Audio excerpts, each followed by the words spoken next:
नमस्कार दोस्तों, स्वागत है आपका हमारे YouTube चैनल पर जिसका नाम है परीक्षिता एकेडमी।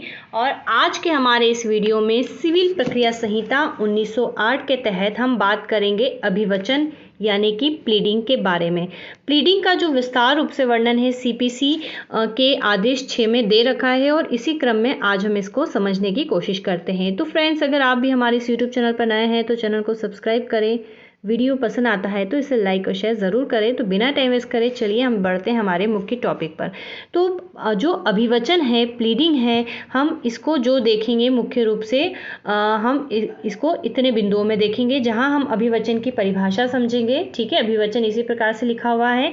अभिवचन के उद्देश्य देखेंगे कि क्यों ज़रूरी है और अभिवचन के नियम देखेंगे, और जो कि है आदेश 6 के अंतर्गत। तो कुल मिलाकर हम आदेश 6 CPC के बारे में और इसके सारे रूल्स को समझने वाले हैं। तो चलिए आगे बढ़ते हैं और सबसे पहले देखते हैं कि इसकी परिभाषा क्या है। तो अभिवचन की जो परिभाषा है आदेश 6 नियम 1 में दी हुई है, जिसका मतलब होता है कि अभिवचन से अभिप्राय क्या है, वाद पत्र, ये वाद नहीं हो के वाद पत्र या लिखित कथन से अभिप्रेत है। अब क्या होता है कि मान लीजिए कि कोई किसी व्यक्ति को कोई परेशानी है, अर्थात उसका जो घर है उस पर किसी ने कब्जा कर लिया है या फिर अतिक्रमण कर लिया है या उससे रिलेटेड ऐसी कोई भी बात जिससे कि इस पे स्वामित्व रखने वाला व्यक्ति ए अपने अधिकारों से वंचित हो जाए। तो ये क्या करेगा, एक अपना शिकायती पत्र लिखेगा, ऐसा ऐसा ऐसा मेरे साथ हुआ है इसी प्रकार से, और उसको कोर्ट में दाखिल करेगा। तो यहाँ पर जो शिकायत करता होता है, अर्थात जो अपने अधिकारों को प्राप्त करने के लिए न्यायालय की शरण लेता है, उसको कहते हैं हम वादी। तो वादी वाद पत्र का जो है जो लिखेगा और दाखिल करेगा। अब जिसके विरुद्ध दाखिल करेगा, अब ज़रूरी नहीं कि सच बोल रहा हो, तो वो भी उसके जो राइटिंग है उसके बेस पर आंसर तैयार करके जो है कोर्ट में सबमिट करेगा।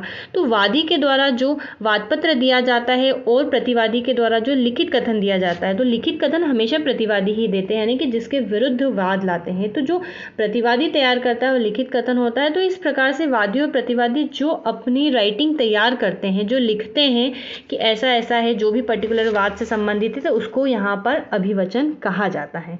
तो कुल मिलाकर अभिवचन आई थिंक आपको समझ में आ गया होगा, और यहाँ पर हमें वही चीज़ समझना है। तो अभिवचन की परिभाषा जो है, सिंपल सी बात है, हम इसको यहाँ पर इसके अनुसार इसकी यही डेफिनेशन रहेगी कि अभिवचन से अभिप्राय क्या है, वाद पत्र,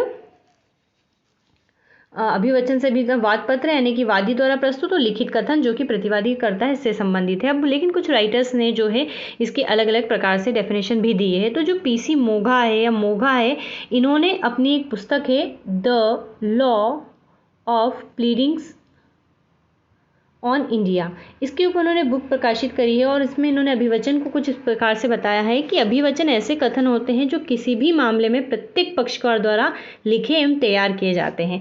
तो ये इन्होंने सिंपल वे में हमने इसको यहाँ पर आपको बता दिया कि क्या प्रत्येक पक्षकार द्वारा क्या किए जाते हैं, लिखे और तैयार किए जाते हैं, और इसमें सब बातों का उल्लेख होता है जिसके आधार पर यह निर्णित किया जाएगा प्रतिवादी अपना लिखित कथन प्रस्तुत करेगा। अर्थात जो भी बातें हैं सच है या झूठी है, वो जो है निश्चित करने का जिसके आधार पर किया जाता है वो अभिवचन होता है। कुल मिलाकर वादी के वाद पत्र, प्रतिवादी के लिखित कथन का संयुक्त नाम ही क्या है, अभिवचन है।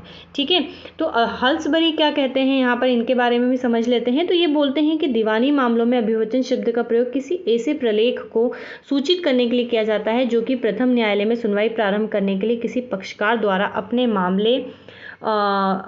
मामले या उसके भाग को लिखित रूप से संरक्षित कर रखने के लिए विधि द्वारा अपेक्षा की जाती है। इसी प्रकार मद्रास उच्च न्यायालय कहता है आदेश 1 नियम 4 के अंतर्गत कि अभिवचन से अभिप्राय क्या है, वाद पत्र, लिखित कथन, याचिका, विशिष्टवाद, अपील का ज्ञापन तथा आपत्तियों का जो ज्ञापन है, वो सब कुछ जो है अभिवचन में सम्मिलित होता है। कुल मिलाकर अगर हम कहें कि कोई भी केस होता है, चाहे उसमें वादी कुछ भी लिखित में चीज़ें प्रस्तुत करे या प्रतिवादी करे, तो उसको ओवरऑल क्या कहा जाएगा, अभिवचन कहा जाएगा, प्लीडिंग कहा जाएगा। इसी प्रकार supreme court of judicial act ये का नहीं है ऑफ जुडिशियल एक्ट 1873 की धारा 100 में भी जो है अभिवचन को परिभाषित किया गया है, जिसमें कहा गया है कि अभिवचन में कोई भी याचिका या समन सम्मिलित है और इसके अंतर्गत किसी वादी के दावे या अधिवाचन का लेखबद्ध कथन और किसी प्रतिवादी द्वारा की गई उसके संबंध में कोई प्रतिरक्षा का कथन और उसकी प्रतिदावा के संबंध में वादी के उत्तर का कथन शामिल होता है। ठीक है, तो ये इन्होंने कहा है। सिंपल सी बात है, आप आदेश 6 नियम 1 से समझ गए होंगे। ये हमने हमारी जो राइटिंग है उसको बनाने के लिए कि अगर आप एग्जाम में क्वेश्चन अपीयर करते हैं, इसको अटेंड करते हैं, तो आपको किस प्रकार से लिखना चाहिए उसके पॉइंट ऑफ व्यू से हमने यहाँ पर जो है मानक डेफिनेशंस इसकी बताई है। अब आइए अभिवचन के उद्देश्य क्या होते हैं। तो बेसिकली अब जब भी कोई व्यक्ति किसी व्यक्ति पर अधिकारों का दावा करता है या आरोप लगाता है, कोई भी व्यक्ति इसका जब जवाब देता है तो इसका प्रमुख उद्देश्य है मामलों से अवगत कराना। जो प्रत्येक पक्षकार है उसको मामलों से अवगत कराना जो है इसका प्रमुख उद्देश्य है, और वो आश्चर्यचकित ना हो कि भैया ये इसने क्या बोल दिया। ठीक है, आश्चर्यचकित नहीं होता, क्योंकि अगर कोई बात झूठी होती है तो सामने वाला उसका अस्वीकार करके या डिनाई करके उसकी चीज़ को हटा सकता है। तो आश्चर्यचकित होने से बचाना इसका उद्देश्य है। पक्षकारों के बीच जो वास्तविक मुद्दे हैं उसके निर्धारण में न्यायालय की सहायता करना है। अनावश्यक खर्च, कठिनाई, विलंब में कमी करना और न्याय की हत्या को रोकना जो है अभिवचन का प्रमुख उद्देश्य है। इसके ऊपर कई सारे जजमेंट अभी जो है पारित किए गए हैं, जिसमें से गणेश ट्रेडिंग कंपनी बनाम मौजीराम के वाद में कहा गया है कि अभिवचन का उद्देश्य पक्षकारों के मामलों के तथ्यों से अवगत कराना और व्यतिक्रमों को रोकना है। ठीक है, ये अभिवचन का उद्देश्य है, तो आपको ये मुख्य रूप से याद रखना है। चलिए अब आइए मुख्य टॉपिक पर बढ़ते हैं, जिस पर हम बात करेंगे अभिवचन के नियम की। अब अभिवचन के नियम बोल दो या हम बोल दें कि आदेश 6 के अंतर्गत जितने नियम हैं वहाँ पर सबकी बात करेंगे, जनरली वो सभी इसमें शामिल है। तो कुल 18 नियम आदेश 6 के अंतर्गत जो है रहते हैं। ठीक है, कुल 18 नियम। चलिए अब हम यहाँ पर देख लेते हैं क्या है कुछ है। तो आदेश 6 नियम 2 में एक महत्वपूर्ण लॉ कहा गया है, प्लीड फैक्ट्स नॉट लॉ, यहाँ पर परिभाषित किया गया है, जिसका अर्थ हम यहाँ पर देखते हैं। तो एक्चुअल में आदेश 6 नियम 2 में मुख्य रूप से 4 यहाँ पर सिद्धांत दे रखे हैं जो इसके अंतर्गत ही आ रहे हैं और काफ़ी इंपॉर्टेंट है। तो यहाँ पर बताया गया है कि हमें किसी भी मामले को किस प्रकार से लिखना चाहिए, कोर्ट की नज़रों में कैसे लाना है। तो यहाँ पर बताया है कि तथ्यों का अभिवचन करना चाहिए, हमें विधि का अभिवचन नहीं करना चाहिए। अर्थात हम जब भी लिख रहे हैं तो हमें यह नहीं कहना चाहिए कि फलाने फलाने एक्ट में ऐसा कहा गया है कि ये ऐसा होता है, क्योंकि कोर्ट जो है अपने इन जानता है, सारी बातों को जानता है, इसलिए वो डिसाइड करता है कि इसमें विधि अप्लाई होगी या नहीं। और पक्षकारों का जो मुख्य काम क्या होता है, तथ्य की और घटनाओं का वर्णन करना होता है, कि जो जिस चीज़ पर दावा उसका आधारित है, जो हुआ है उसकी मुख्य जो तथ्य है और घटना है उसका वर्णन करना जो होता है अभिवचन। इस वाले बिंदु का मतलब होता ये होता है। ठीक है, क्योंकि विधि का निश्चित करना न्यायालय का काम होता है, पक्षकारों का नहीं। तो यहाँ पर जो रिट पिटीशन है वो भी इसमें सम्मिलित होती है, अर्थात हम उसमें भी यही वाले जो है सिद्धांतों को अप्लाई कर सकते हैं। दूसरा सिद्धांत ये है कि केवल सारभूत तत्वों का ही अभिवचन करना चाहिए। अब सारवान बोल दे या हम सारभूत बोल दे, दोनों एक ही बात है, कहीं कहीं पे सारवान लिखा होगा। तो सारभूत तथ्यों से तात्पर्य ऐसे तथ्यों से हैं जिसे वादी को अपना वाद का अधिकार जताने के लिए अभिकथित करना चाहिए और प्रतिवादी को अपना बचाव दर्शाने के लिए क्या करना चाहिए, अभिकथित करना चाहिए। ठीक है, ये होते हैं सारवान तथ्य, यानी कि जो इंपॉर्टेंट चीज़ है वही लिखना है। अब यहाँ पर फिर से वही बात है कि तथ्यों को अभिवचन करे, साक्ष्य का नहीं। अर्थात हमें यहाँ पर दो जो है चीज़ें समझना है, तो वो हम देखते हैं। एक होता है, ये हम तीसरे बिंदु के अंतर्गत ही देख रहे हैं, एक होता है फैक्ट टू प्रोबेंडा। ये लैटिन वर्ड है, इसका मतलब होता है वे तथ्य जिसको साबित किया जाना है। और एक होता है फैक्टा प्रोबेंशिया। ठीक है, अर्थात साक्ष्य संबंधी तथ्य जिसके द्वारा उपरोक्त को साबित किया जाता है। तो फैक्ट टू प्रोबेंडा में कहा गया है कि ऐसे सारभूत तथ्यों पर पक्षकार अपने दावे या बचाव के लिए जिन पर निर्भर करता है उसे जो होता है फैक्टा प्रोबेंडा, यानी कि साबित किए जाने वाले तथ्य कहते हैं। और इसके विपरीत क्या होता है कि उन तथ्यों को जिसके माध्यम से साबित किए जाने वाले तथ्यों को साबित किया जाना होता है वो होते हैं फैक्टा प्रोपेंशिया यानी साक्ष्य संबंधित तथ्य। तो मुख्य रूप से हमें अपनी जो राइटिंग है अभिवचन ऐसा रेडी करना चाहिए जिसमें कि हम तथ्यों का ही विवरण दें, साक्ष्य के माध्यम का विवरण ना दें कि हमें ये इस प्रकार से हम इसको साबित करेंगे। ठीक है, ये चीज़ें नहीं होना चाहिए। फोर्थ सिद्धांत ये कहता है कि संक्षिप्त कथन होना चाहिए, अर्थात जो है उससे शुद्धता बनी रहे उसकी, और न्यायालय को किसी भी जो न्यायसंगत निर्णय में जाने में क्या है जो है आसानी रहे।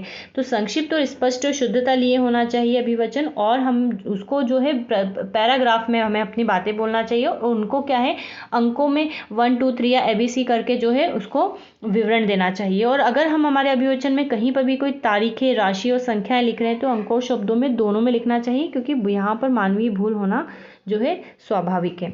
तो ये आदेश 6 नियम 2 की बात थी।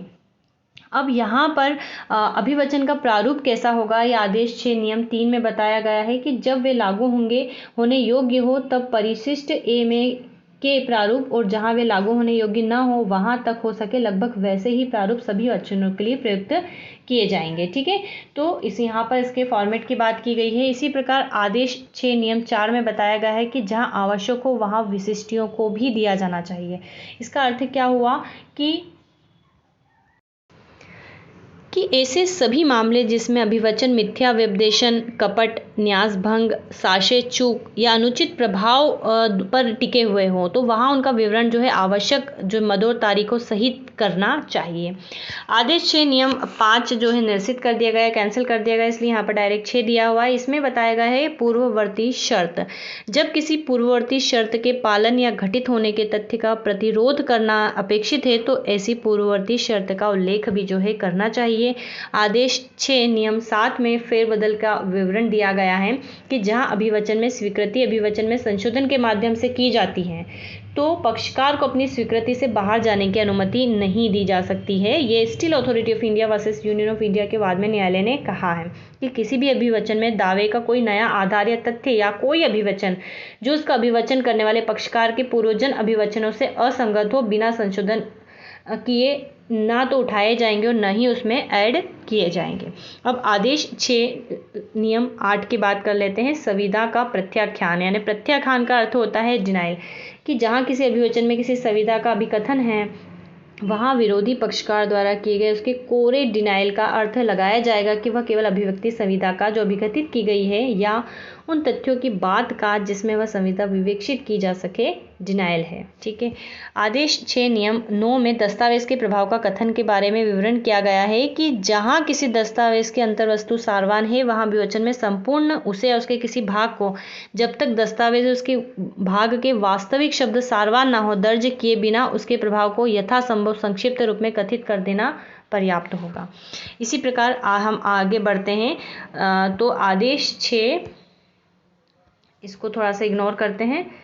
तो आदेश 6 नियम 10 में कहा गया है कि मानसिक दशा आदि का एक तथ्य के रूप में अभिकथन किया जाना। इसका अर्थ है कि जहां किसी व्यक्ति के विद्वेष, कपटपूर्ण भावना, ज्ञान या मस्तिष्क की अन्य दशा का अभिकथन करना सारवान है वहां उन परिस्थितियों को दर्ज किए बिना जिससे कि उसका अवनिश्चय किया जाना उसे तथ्य के रूप में अभिकथित करना जो है पर्याप्त होगा।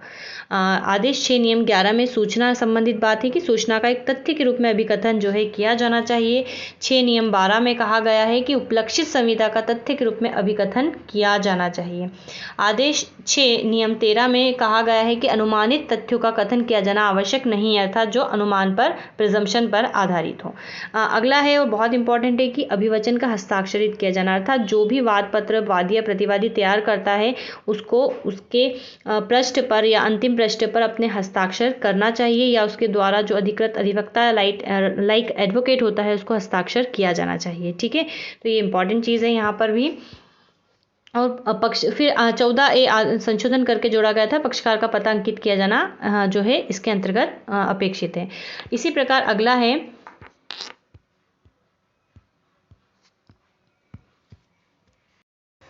हाँ, आदेश 6 नियम 15 में सत्यापन की बात कही गई है, जो बहुत इंपॉर्टेंट है कि यहाँ पर जो है प्रत्येक पक्षकार को उसके पद भाग में यानी कि लास्ट में जो उसका बॉटम होता है उसमें जो भी उसने अभिवचन बिंदुवार किए हैं उसको सत्यापित करना चाहिए। और यहाँ पर ये भी मेंशन करना चाहिए कि जो बातें वो कह रहा है क्या वो उसके निजी ज्ञान पर आधारित है या फिर वो उसे जहाँ से भी जानकारी प्राप्त हुई है उसका विवरण देना चाहिए, सत्यापन को हस्ताक्षरित करना चाहिए और साथ में उसके साथ क्या करना चाहिए, एक एफिडेविट यानी कि शपथ पत्र भी संलग्न करना चाहिए, ये कहा गया है।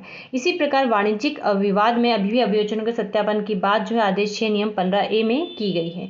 अगला यहाँ पर बहुत इंपॉर्टेंट है ये भी कि आदेश 6 नियम 16 ये कहता है कि अगर किसी अभिवचन में कोई अनावश्यक, कलंकात्मक, तुच्छ या तंग करने वाली बात लिखी हुई हो या फिर कोई विचारण को प्रभावित करने वाली बात हो या न्यायालय के दुरुपयोग की का बात हो तो उस अभिवचन या उसके कुछ शब्दों को यहाँ पर काट दिया जाएगा यानी कि हटा दिया जाएगा। ठीक है, ये इंपॉर्टेंट है।